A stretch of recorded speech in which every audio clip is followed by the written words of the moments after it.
오늘 기도의 승리라고 하는 제목으로 여러분에게 말씀 증거하도록 하겠습니다. 제가 지금까지 살아오면서 두 명의 가르쳤던 학생 중에서 기억에 남는 두 명의 학생이 있어요. 한 명은 제가 가리봉교회에서 학생부를 맡고 있을 때 이제 새로 등록하신 집사님의 자제분이었는데 춘천에서 이사를 오신 가정이었습니다. 그런데 이 아이가 학교에 자꾸 부적응을 하고, 그리고 이제 학교 가기 싫어하고, 이제 성적은 자꾸 떨어지고, 그래가지고 학교를 결국에는 휴학을 하고 있는데 집에서 계속 틀어박혀가지고 나가지도 않고, 이제 뭐 자꾸 자살하고 싶다, 죽고 싶다, 자꾸 이런 말만 하니까 이 집사님이 이제 굉장히 걱정이 되셔가지고 이제 상담을 하다가 우리 애 좀 한번 만나 주십시오. 이제 그렇게 부탁을 했어요. 그래서 이제 이 학생을 만나기 위해서 그 집을 찾아갔습니다. 한 12번 정도를 만나면서 이제 인생의 비전이 뭔지, 또 과거에 어떤 일 때문에 그렇게 속이 상한지 같이 이야기도 하고 들어주고, 또 같이 기도하면서 이제 그 아이와 그런 시간들을 계속 가졌던 기억이 납니다. 그런데 정말 하나님의 은혜였던 것 같아요. 그 학생이 결국에는 다시 힘을 냈는데요. 이제 학교로 돌아가지는 못했습니다. 그 반 아이들과의 관계도 좋지 않고, 또 이 아이에게는 과거에 자기의 춘천에서 친했던 그 친구들과의 추억이 너무 돈독한데 왜 내가 이쪽으로 서울 쪽으로 이사를 왔느냐라는 것에 대한 그것이 계속 있어가지고 이 아이가 이제 학교로는 가지 못하고 이제 검정고시를 이제 보기로 했어요. 시험을. 그래서 시험을 보고 결국에는 이제 부산 외대에 들어가서 이제 대학 생활을 잘하는 그런 소식을 듣고 있습니다. 정말 하나님께서 한 명의 상처난 아이였는데 하나님께서 그렇게 건강하게 회복시켜 주신 것이죠. 그 부모님이 얼마나 집사님 기도를 많이 하셨는지 몰라요. 나중에 그 집사님께서는 이제 기도하시다가 또 소명을 받아가지고 우리 그 서울에 남성교회라고 있는데 거기서 하는 신학원에서 졸업하시고 그 남로회에 행복한 교회라는 교회가 있어요. 박진선 목사님 시무하시는 교회, 또 신방 전도사님으로 그렇게 계시면서 하나님께 영광을 돌리고 계시더라고요. 정말 그렇게 죽고 싶어 하는 아이였는데 하나님께 기도하면서 그 아이와 함께 만나고, 또 하나님이 은혜를 베풀어 주시고, 또 그 부모님들이 그렇게 기도할 때에 그 아이가 다시 인생을 회복할 수 있는 힘을 냈던 그 모습을 보면서 저 기억에 남는 모습입니다. 여러분, 우리 자녀들 때문에 걱정 많으시죠? 저도 우리 중고등부 아이들, 우리 신앙등교회 아이들 보면서 먼저는 감사한 마음이 많이 듭니다. 아이들이 얼마나 밝고 명랑하고 건강한지 몰라요. 마음이 순수하고, 우리 신앙등교회에서 정말 신앙교육 잘 받으면서, 또 특별히 우리 권사님, 장로님들, 우리 집사님들께서 기도 많이 해주시면은 우리 신앙등교회에서 정말로 위대한 인물들이 많이 배출될 줄 믿습니다. 그런가 하면 송탄에서 제가 짧게 한 3년 조금 못되게 이제 목회하면서 하나님이 교회를 짓게 하시고 30년 정도 동안 교회가 건물이 없었는데 교회를 짓고 저는 이제 미국으로 가게 되었었는데요. 그때 만났던 학생입니다. 매일 교회에 와가지고서는 오면은 매일 이제 그 풋살이라고 축구 같은 거 있어요. 그 축구하러 오는 아이가 있었어요. 그런데 이 아이는 정말 공부도 안 하고 항상 그렇게 뺀질뺀질대고 예배도 잘 집중을 안 하는 그런 아이인데요. 형제예요. 동생까지 있습니다. 그런데 이 아이가 너 그 다른 친구들한테 몇 등이냐 하니까 그때 그 아이가 다니는 그 학교에서 거의 뒤에서 5손가락 안에 들어가는 그런 성적을 가지고 있는 그런 아이더라고요. 그런데 이 아이인데 정말 이 아이를 위해서 같이 기도했어요. 너 이제 주일날에는 방학 때는 새벽 기도를 나와라. 이제 그렇게 한 거예요. 이제 그러니까 제가 그때는 뭐 적여서 그랬는지 말을 이 아이들이 잘 따랐습니다. 그래서 토요일날 또 주일날 같을 때 쉬는 때는 새벽 기도 나오면, 그때 이제 제가 뭐 담임 목사니까요. 그때는 이제 오면은 항상 제가 가서 이렇게 안수 기도를 해주겠다 약속을 했었어요. 하나님께서 너에게 지혜를 주시도록 목사님이 기도해 줄게. 그래서 아이들이 이제 나와서 있으면은 설교 마치고 가서 청성 기도하는 시간에 이제 그 아이들을 붙잡고 같이 기도를 했었습니다.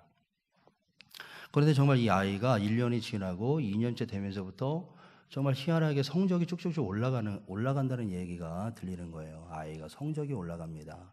성적이 꿈이 없던 아이가 너 꿈이 뭐냐 그러면 이제 저는 공대에 가고 싶습니다. 꿈이 생겼어요. 하나님께 영광을 돌리는 인생을 살고 싶습니다 하는 하나님으로부터 비전을 받은 것이죠. 제가 중고등부 아이들 걱정할 것이 없는 것은 너희들이 하나님이 주신 비전만 가지면 하나님께서 너희들의 그 비전을 통해서 하나님이 주신 비전 붙들으면 반드시 승리하고 하나님이 너희들 이끌어 가실 것이다. 그러니까 하나님께 비전이 없는 친구들은 비전을 먼저 받는 게 중요하지 않습니까? 그렇죠? 비전이 있으면 그 비전이 나를 이끌어 가기 때문이죠. 그래서 이 아이가 비전을 갖고 하나님께 기도합니다. 그리고 이제 오가는 길 학교를 가다가도 기도하고 가기도 하고 또 이제 오다가도 집에 가다가도 기도하고 가고 방학 동안이면 새벽에 나와서 같이 기도하고 이렇게 하면서 아이가 쭉쭉쭉 성적이 올라가더니요. 나중에 고등학교 3학년 2학기 정도 가서는 거의 반에서 1등을 하는 정말 기적 같은 일이 일어난 거예요. 정말 꼴등하던 아이였거든요. 그러다가 이 아이가 이제 제가 미국 갈 때쯤에는 이제 시험을 봤는데 대학 들어가는 시험을 봤는데 그때 경희대학교 공대에 당당하게 입학을 했습니다. 할렐루야. 정말 하나님이 기도하는 자에게 하나님은 꿈도 주시고 비전도 주시고 그리고 용기도 주시고 도전할 수 있는 힘을 모든 것을 주시는 것을 깨달았습니다. 그래서 오늘 제가 기도의 승리라고 하는 제목을 한번 잡아봤는데요. 고기를 잡을 시간이 다 되어서 출항을 준비 중인 새 어선이 있었어요. 장장 한 달이나 나가야 하는 먼 백길이기 때문에 만반의 채비를 다 했습니다. 첫 번째 배의 선장은 워낙 오랫동안 바다에서 일을 한 사람이기 때문에 풍부한 경험을 가지고 있었습니다. 그래서 어느 화창한 날 바다를 뚫어져라 쳐다보는 그 선장은 이제 지금 나가면 만선하겠다 하는 그런 예감을 가지고 이제 그 좋은 예감을 느끼면서 출항을 했습니다. 두 번째 배의 선장은요, 어느 때가 가장 출항하기 좋은 시기인지 여러 사람에게 물어봤습니다. 그리고는 많은 사람들이 추천한 그 날을 잡아가지고 이제 출항을 했습니다.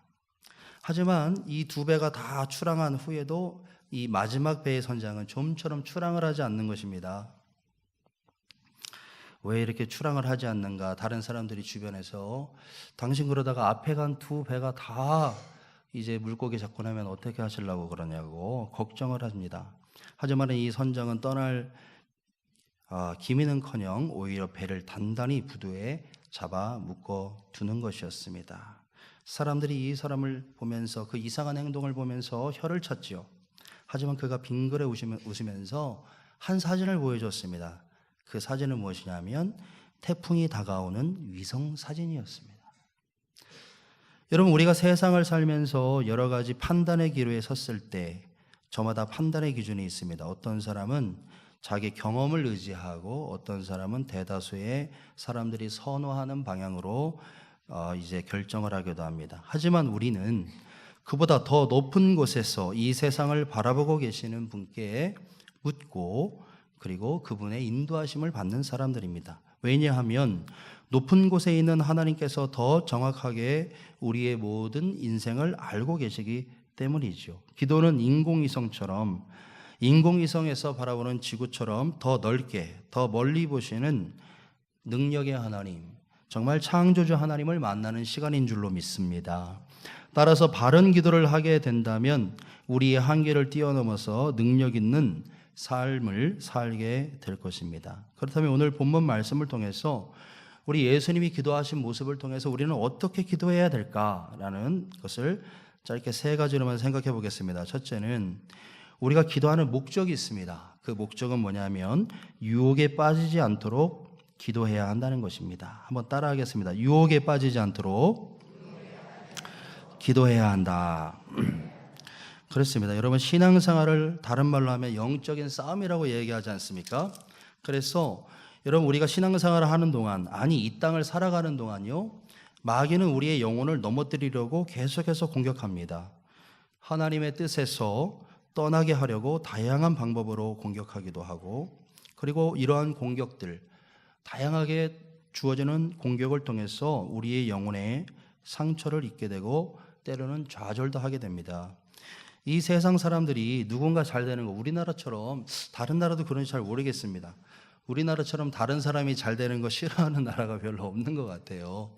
서로 이제 정치하시는 분들도 싸우고 하시는 모습을 보면 우리가 다른 분이 잘 되면 축하해주고 박수 쳐주고 이제 함께 기쁨을 나눠야 하는데, 우리 한국 사람의 정서는 이상하게 다른 사람이 잘 되면 배 아파하고 끌어내리려고 하고, 여러분 대통령이라도 되려고 해보세요. 얼마나 많은 여러 가지 네거티브, 부정적인 공격을 다 이겨내고 사돈의 팔정까지 다 조사해가지고서 뭔가 잡아내릴 건덕지가 없나 생각하면서 네거티브 공격을 하기 위해서 찾아내는 모습 보지 않습니까? 다른 사람을 끌어내리는 것에 너무나 익숙한 이 세상입니다. 여러분, 이것이 하나의 사단의 속성이 이와 거의 비슷합니다. 우리가 잘하는 거 보려고 하지 않고 사단은 우리에게 우리가 못하는 거, 또 우리에게 부족한 거, 그리고 우리에게 있는 여러 가지 약점들을 파고들어서 그거 가지고 우리를 좌절시키려고 한다는 것입니다.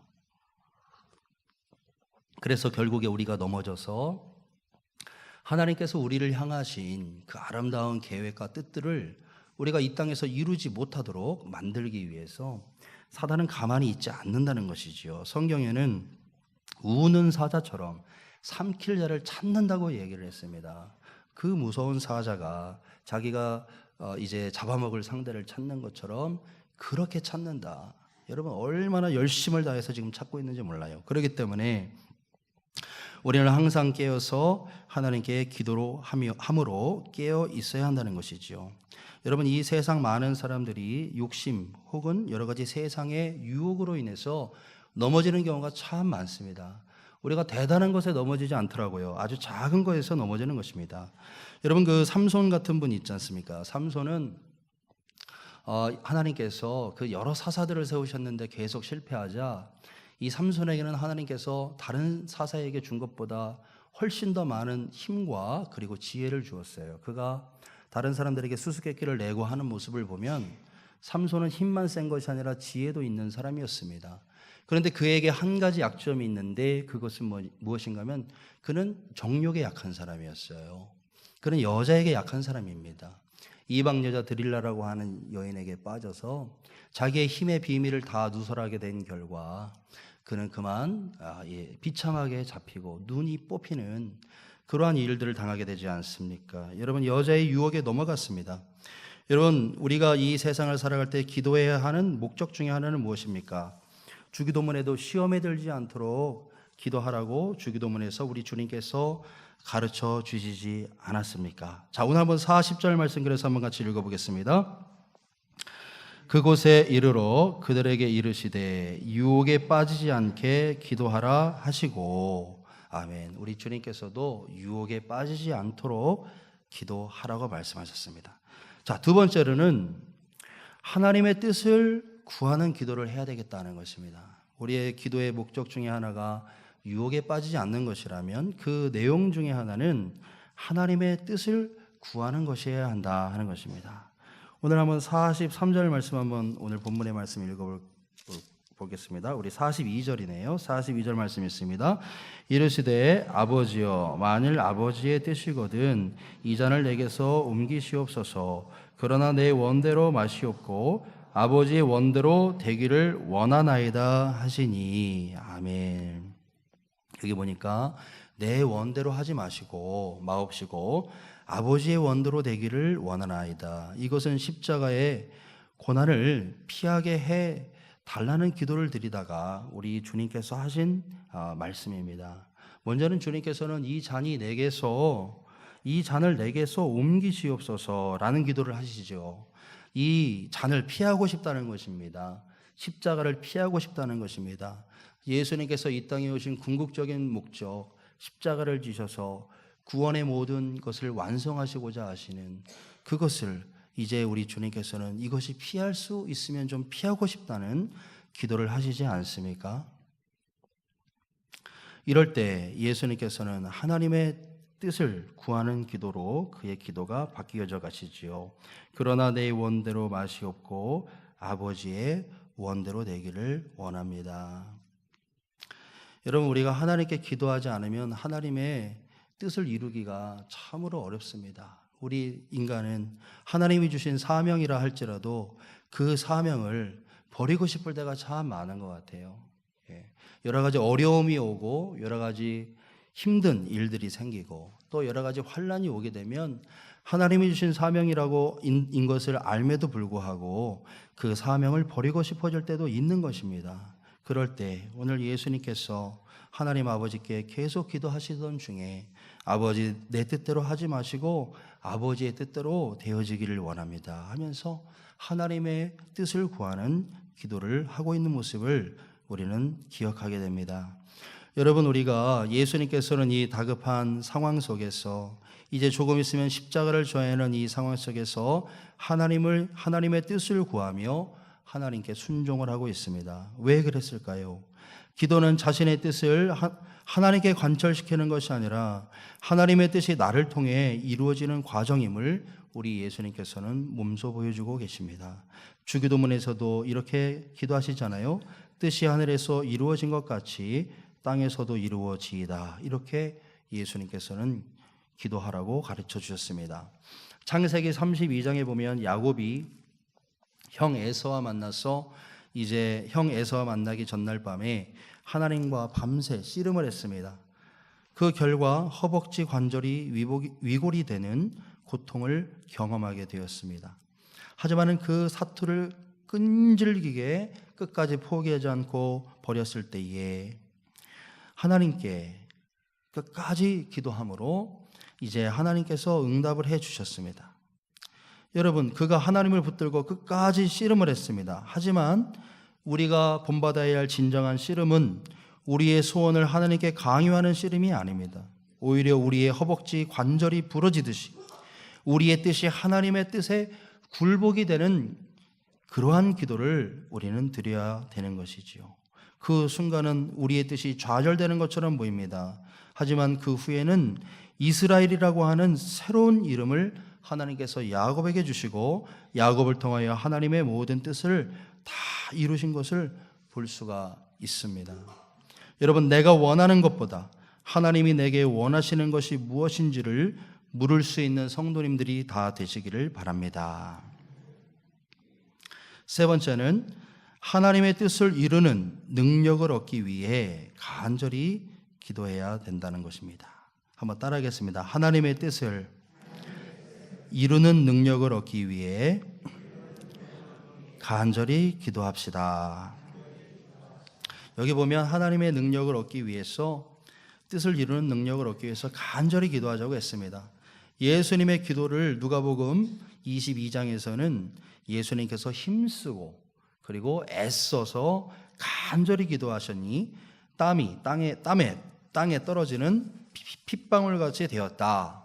이렇게 말씀을 하고 있습니다. 예수님께서는 자신의 뜻을 관철시키기 위해 간절히 기도한 것이 아니었습니다. 하나님의 뜻이 무엇인지를 깨닫고 그것을 실천할 수 있는 힘을 얻기 위해서 예수님께서 간절히 기도하셨습니다. 예수님은 100% 완전한 사람이시면서 동시에 100% 완전하신 하나님이셨습니다. 그래서 예수님은 충분한 능력을 갖고 계심에도 불구하고 땀방울이 핏방울이 될 정도로 간절하게 기도하는 기도의 모범을 보여주셨습니다. 예수님께서 이렇게 간절히 기도하셨을 때 오늘 43절 본문 43절 말씀을 보면 천사가 하늘로부터 예수께 나타나 힘을 더하더라 이렇게 말씀을 하고 있습니다. 우리도 이러한 간절한 기도의 자세를 가지고 하나님께서 우리에게 알려주신 그 뜻을 이 땅 가운데 이루기 위해서 간절히 기도하며 나아갈 때에 우리도 하나님께서 우리의 기도에 힘을 더해 주시고 함께 해 주시는 그러한 놀라운 은혜가 우리 가운데 있게 될 줄로 믿습니다. 미국의 제16대 대통령이었던 아브라함 링컨은 기도의 비밀을 알았던 사람이었습니다. 남북 전쟁이 시작되어서 많은 병사들이 전쟁을 통해서 죽어갔을 때에 그는 남군이 이기든 북군이 이기든 동족이 죽어가는 그 고통을 보면서 하나님 앞에 눈물로 기도했다고 합니다. 그가 이끄는 북군은 병사의 숫자도 많고 여러 가지 여건상 유리했지만 남군의 용장 로버트 리 장군 때문에 늘 패배하는 경우가 많았습니다. 그래서 그가 하루에 두세 번씩 하나님 앞에 이 전쟁을 놓고 기도했다고 하죠. 그때 어느 날 북군의 지도자들이 모여서 대통령을 위로합니다. 그리고 한 교회의 대표가 링컨에게 다가와서 말을 했습니다. 각하, 우리는 하나님이 우리 북군의 편이 되셔서 북군이 승리하게 해달라고 날마다 눈물로 간절히 기도합니다. 그러자 링컨 대통령이 이렇게 대답을 했습니다. 그렇게 기도하지 마십시오. 하나님께 우리 편이 되어달라고 기도하지 말고 우리가 항상 하나님 편에 서 있게 해달라고 하십시다. 우리가 하나님 편인지, 우리가 하나님의 뜻을 올바로 구하고 있는지가 더 중요하다는 이야기이지요. 이처럼 기도는 내 소원을 이루는 것이 아니라 결국에 가서는 하나님의 뜻을 이루는 도구가 되어야 할 줄로 믿습니다. 여러분, 이처럼 예수님의 기도는 자기 중심의 기도가 아닌 하나님 중심의 기도였고 자신의 열망이 아닌 하나님의 뜻을 이루기 위한 기도였습니다. 예수님의 기도는 종국적으로 하나님의 뜻에 온전히 순복하고 자기 자신이 십자가를 지시기까지 순종하실 수 있었던 하나님의 도우심을 얻는 기도로 그의 기도가 이제 나아가는 것을 우리에게 보여주고 있습니다.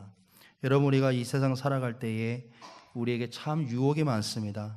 때로는 우리의 사명을 감당하는 일에 우리는 그 사명에 방해되는 여러 가지 이제 힘든 절망의 순간들이 많이 있습니다.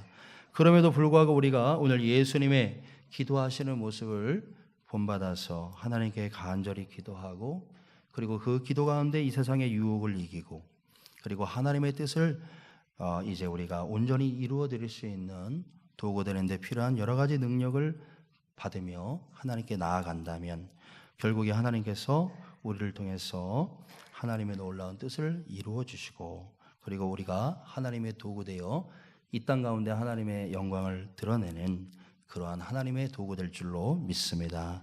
기도하겠습니다.